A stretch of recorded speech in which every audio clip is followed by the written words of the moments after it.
Details చూస్తే పగతో రగిలిపోతున్న Iran ఇప్పుడు మరింత దూకుడు పెంచింది. ఏకంగా హిందూ మహాసముద్రంపైకే గురిపెట్టింది. హిందూ మహాసముద్రంలోని యుఎస్ యూకే సైనిక స్థావరం డిగో గార్సియా లక్ష్యంగా దాడులు చేసింది. దాదాపు 4000 కిలోమీటర్ల దూరంలో ఉన్న లక్ష్యంపైకి మిసైల్స్ ప్రయోగించింది. సాంకేతిక కారణాలతో ఒక మిసైల్ మధ్యలోనే కూలిపోగా మరో 2 మిసైల్స్ లక్ష్యానికి చేరువలో పడ్డాయి.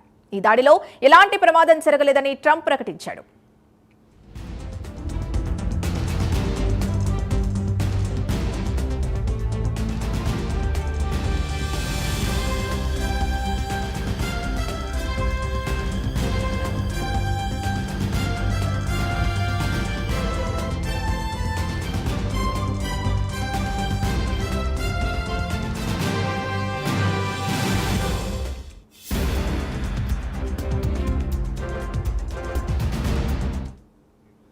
పగతో రగిలిపోతున్న ఇరాన్ ఇప్పుడు మరింత దూకుడు పెంచింది. ఏకంగా హిందూ మహాసముద్రంపైకే గురిపెట్టింది. హిందూ మహాసముద్రంలోని యుఎస్ యూకే సైనిక స్థావరం డిగో గార్సియా లక్ష్యంగా దాడులు చేసింది. దాదాపు 4000 కిలోమీటర్ల దూరంలో ఉన్న లక్ష్యంపైకి మిసైల్స్ ప్రయోగించింది.